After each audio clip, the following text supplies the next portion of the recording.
Hello, and welcome back to Sales and Business Growth for Busy Entrepreneurs. I am your resident sales and business nerd, Lindsay Fletcher, and this podcast is the place for small business owners to learn how to make more sales, how to have more time, and how to grow your business. I'm so glad that you are joining me for episode 37. This is going to be another fun Friday episode.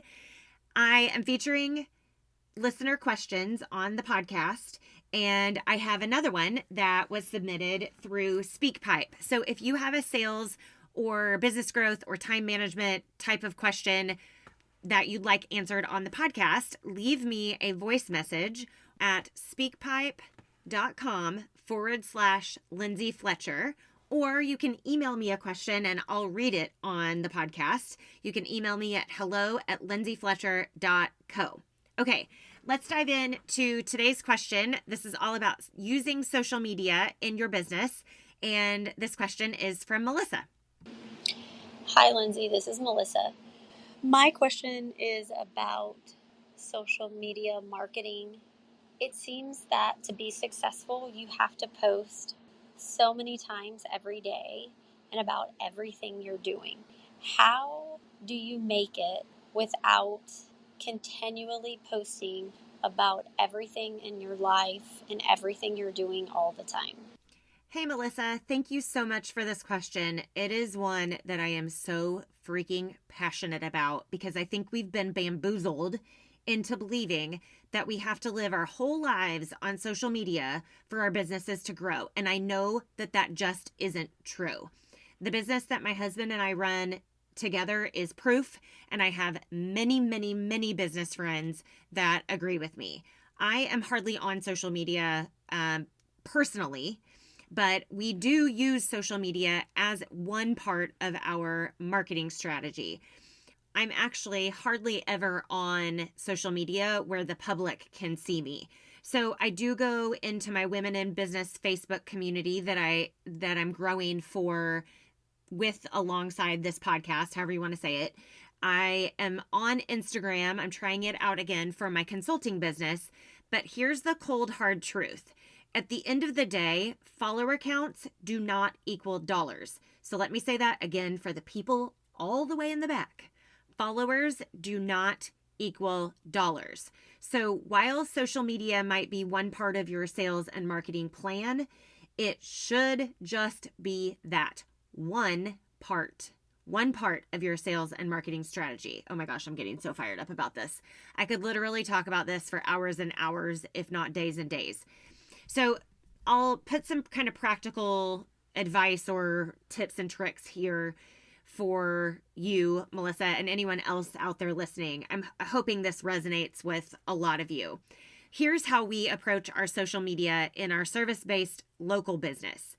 Social media is a place for customers and potential customers to learn a little bit more about us as service providers. And when I say our business pages, I really mean Facebook for us. We have an Instagram account, and actually we have a TikTok account where we have, I think, 26 followers. That's not where our people live. I talk about this all the time on this podcast. You have to know where your people live, and TikTok is not it for us.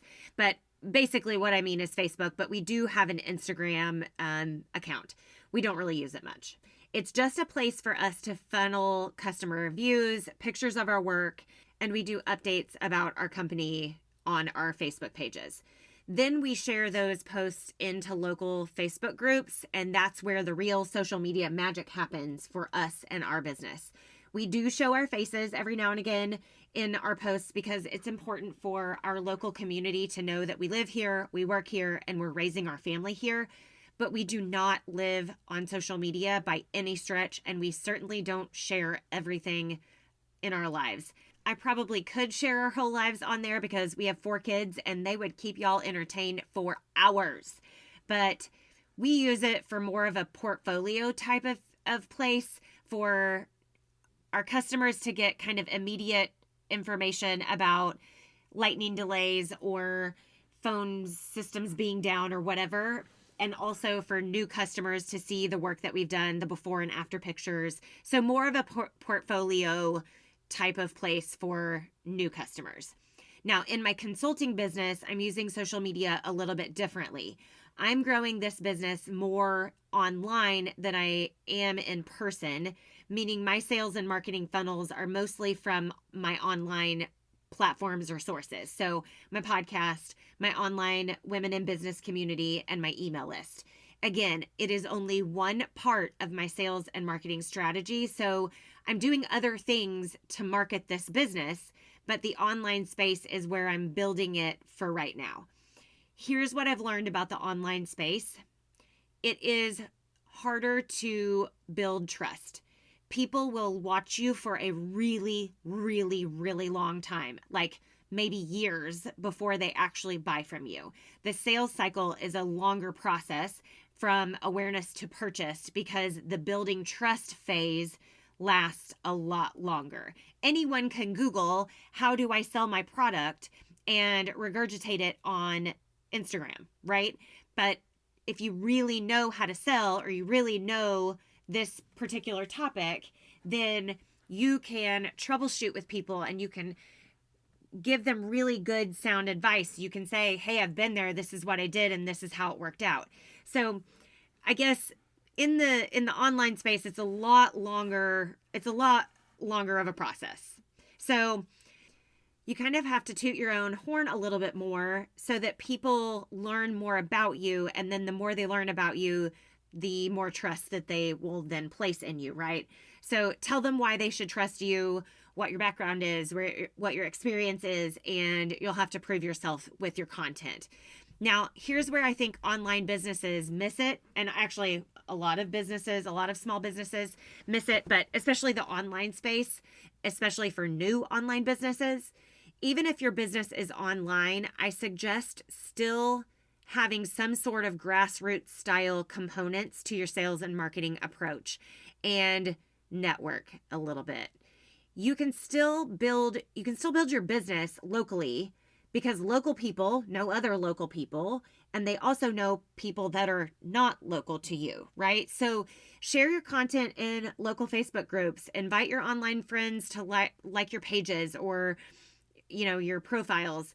Network in local business groups. Literally everywhere you go is a networking opportunity. And I don't mean slimy and salesy. I mean conversation and learning about someone else's needs and building relationships. But literally everywhere is a networking opportunity. The grocery store line, the PTO, the places you volunteer. And I say this all the time, and I'm going to say it again here. If you aren't talking about your business, no one else is talking about it either. Okay, I literally could go on and on and on and on and on about this, but I just really think that people are craving human connection. So while I do think that social media is a useful tool in our sales and marketing strategies, it is just one part of your sales and marketing strategy. And I know tons of business owners that are barely on social media. They post on their business pages, they share those into local Facebook groups, and that is literally it. So Melissa and all of my listeners out there, you do not have to live on social media to have a successful, profitable business. I promise you that. I could go on and on about this for days and days, but if you'd like to have more of a conversation about this, I'm happy to do that. But the moral of the story is followers and online views do not equal dollars. So let's just stop with the madness, okay? All right. Woo, let me step off my soapbox now. Okay. If you have not downloaded my sales growth tracker on my website, go to lindsayfletcher.co/free-resources. This tool is going to help you figure out what sales and marketing activities work in your business.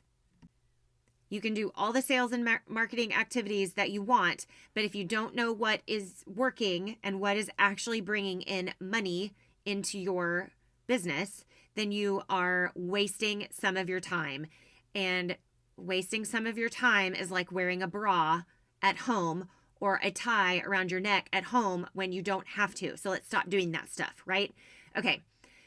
Again, go download my sales growth tracker, lindsayfletcher.co/free-resources. Okay, and with that, I send you on your way, wishing you more sales, more time, and lots of business growth. I am praying for you. I'm praying for your business, and I hope you are thriving right where you are.